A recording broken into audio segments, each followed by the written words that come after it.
ये सीधा आज के इस बेहद दिलचस्प विश्लेषण में चलते हैं। आज हम समय, रहस्य और भक्ति की एक बहुत ही अनोखी कहानी पर बात करने वाले हैं। हमारा ध्यान एक ऐसे अद्भुत 30 दिन के चक्र पर है, जिसकी हमारी परंपरा में एक बहुत ही खास जगह है, पुरुषोत्तम मास, जिसे हम अधिक मास भी कहते हैं। तो चलिए समझते हैं कि कैसे एक आम सा खगोलीय चक्र आध्यात्मिक महत्व के इतने ऊंचे शिखर तक पहुंच जाता है। अब यहाँ एक ऐसा सवाल है जो तुरंत ध्यान खींच लेता है। सोचिए, एक ऐसा महीना जिसे शुरुआत में मल मास यानी अशुद्ध कहकर पूरी तरह से नकार दिया गया, जिसे किसी भी शुभ काम के लिए एकदम अयोग्य मान लिया गया, वो अचानक से साल का सबसे पवित्र और सबसे ज्यादा इंतजार किए जाने वाला समय कैसे बन गया। ये सिर्फ कैलेंडर की गिनती नहीं है, बल्कि एक ऐसा शानदार सफर है जो सोचने पर मजबूर कर देता है कि कैसे ठुकराई गई चीजों को भी सबसे बड़ा सम्मान मिल सकता है। हम जानते हैं कि चंद्र और सौर कैलेंडरों को बैलेंस करने के लिए हर 3 साल में एक एक्स्ट्रा महीना जुड़ जाता है। अब आज की भागदौड़ भरी दुनिया में एक एक्स्ट्रा महीना शायद हमारा बजट या शेड्यूल बिगाड़ दे, लेकिन स्रोत सामग्री के मुताबिक ये कोई मामूली एस्ट्रोनॉमिकल एडजस्टमेंट नहीं है। ये 30 दिन का पूरा चक्र पूरी तरह से ध्यान और आध्यात्मिक विकास के लिए रिजर्व एक बहुत ही दुर्लभ अवसर में बदल जाता है। मतलब इस दौरान बाहरी दुनिया की भागदौड़ के बजाय खुद के भीतर झांकने पर जोर दिया जाता है। तो इस अतिरिक्त महीने की असल में शुरुआत कैसे हुई? चलिए मलमास की इस दिलचस्प यात्रा पर एक नजर डालते हैं। इस महीने की अहमियत को सही मायनों में समझने के लिए इसकी पौराणिक कहानी को जानना बहुत जरूरी है। चलिए देखते हैं कि ये कहानी कैसे आगे बढ़ती है। बताया जाता है कि शुरुआत में इस अतिरिक्त महीने का कोई अपना स्वामी देवता नहीं था। बस इसी वजह से इसे मलमास नाम दे दिया गया और सब ने इसे त्याग दिया। अब इससे दुखी होकर इसने भगवान विष्णु की शरण ली, जो इसे गोलोक में भगवान कृष्ण के पास ले गए। और पता है वहां क्या हुआ? वहां इसे न सिर्फ अपनाया गया, बल्कि खुद सर्वोच्च नाम पुरुषोत्तम का आशीर्वाद मिला, और इसी तरह ये सभी महीनों में सबसे श्रेष्ठ बन गया। अब बात करते हैं इसके अपार आध्यात्मिक लाभों की। ये समय कई गुना ज्यादा पुण्य कमाने का अवसर कैसे बन जाता है, आइए इसे समझते हैं। उत्पत्ति तो हमने समझ ली, अब जरा इसके फायदों के आंकड़ों पर गौर करते हैं। यहां जो बात सबसे ज्यादा हैरान करने वाली है वो है ये 1000 गुना का आंकड़ा। ग्रंथों में कार्तिक मास को बहुत पवित्र माना गया है, सही, लेकिन स्रोत बताते हैं कि पुरुषोत्तम मास में की गई भक्ति का फल कार्तिक मास की तुलना में सीधे 1000 गुना ज्यादा होता है। सच में ये एक बहुत ही विशाल और अद्भुत छलांग है। और बात सिर्फ यहीं खत्म नहीं होती।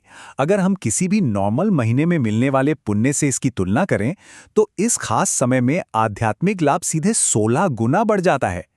इसका सीधा सा मतलब यह है कि इस दौरान किया गया कोई भी छोटा सा प्रयास बहुत बड़े नतीजों में बदल जाता है, मानो ये कोई बहुत ही अनोखा स्पिरिचुअल मल्टीप्लायर हो। इसके अलावा एक और बहुत ही जबरदस्त तुलना दी गई है। सोचिए, इस महीने के दौरान पवित्र नदियों में स्नान करना या दान देना लाखों सूर्य या चंद्र ग्रहणों के दौरान किए गए पुण्य के बराबर माना गया है।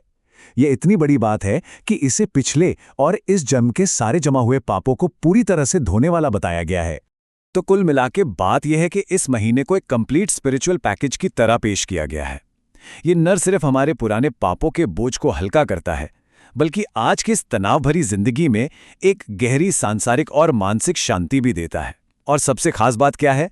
जो लोग मुश्किल पूजा पाठ नहीं कर सकते, उनके लिए तो सिर्फ इस महीने की महिमा को सुनना ही मुक्ति के लिए काफी माना गया है। ये साफ दिखाता है कि ये आध्यात्मिक ज्ञान सबके लिए कितना सुलभ है। अब इस विश्लेषण को थोड़ा और गहराई में ले जाते हुए भगवद गीता के 15वें अध्याय की शक्ति और इस महीने से उसके गहरे कनेक्शन पर बात करते हैं। इसके इतने व्यापक महत्व को समझने के बाद अगर हम खास ग्रंथों की ओर देखें तो पाएंगे कि भगवद गीता का 15वां अध्याय इस दौरान एकदम केंद्र में आ जाता है। वैसे इस अध्याय को पुरुषोत्तम योग के नाम से ही जाना जाता है, क्योंकि इसमें खुद भगवान के सर्वोच्च स्वरूप यानी पुरुषोत्तम का वर्णन है। इसलिए इस पूरे महीने इसका रोजाना पाठ करना बहुत ही शुभ और असरदार माना गया है। स्रोत सामग्री में एक बड़ी ही दिलचस्प कहानी भी मिलती है।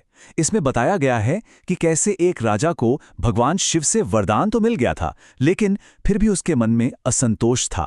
लेकिन जैसे ही उसने इस पवित्र 15वें अध्याय का लगातार पाठ करना शुरू किया, उसे आखिरकार वो ज्ञान और मुक्ति मिल गई जिसकी उसे सच में तलाश थी। ये छोटी सी कहानी हमें इस विशिष्ट पाठ की अद्भुत ताकत का एहसास कराती है और इसके परिणाम भी बहुत गहरे बताए गए हैं। 15वें अध्याय को पढ़ने से मुख्य रूप से हमारे भीतर का अज्ञान दूर होता है। ये उस भ्रम को काट देता है जो हमारे मन को उलझाए रखता है, और इसके नतीजे में मन को एक अपार शांति मिलती है और व्यक्ति के अंदर भक्ति और शुद्धता तेजी से बढ़ने लगती है। तो इन सब बातों को जानने के बाद अब सवाल उठता है कि इन दिनों हमें क्या-क्या अभ्यास करने चाहिए। आइए इस अनुशंसित दैनिक दिनचर्या को समझते हैं।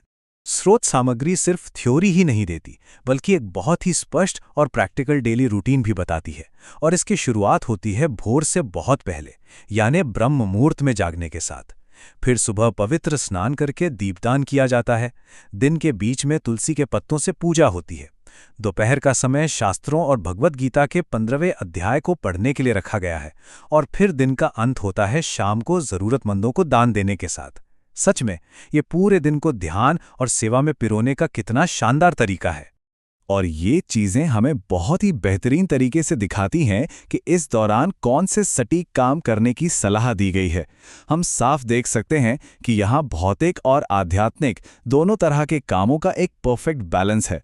राधा कृष्ण को दीप अर्पित करना, तुलसी और ताज़े फूलों से पूजा करना, हरि नाम का लगातार जप करना और परिक्रमा करना, ये सब आंतरिक शुद्धि के लिए हैं। वहीं दूसरी तरफ अन्न, धन और कपड़े दान करना, ये बाहरी दुनिया और समाज के प्रति हमारी करुणा को दर्शाता है। तो इस पूरे विश्लेषण के अंत में एक बहुत ही गहरा विचार सामने आता है। हमने देखा कि कैसे मलमास, जिसे पूरी तरह से नकार दिया गया था, वो सिर्फ दिव्य आश्रय और भक्ति के कारण सभी महीनों में सबसे महान पुरुषोत्तम मास बन गया।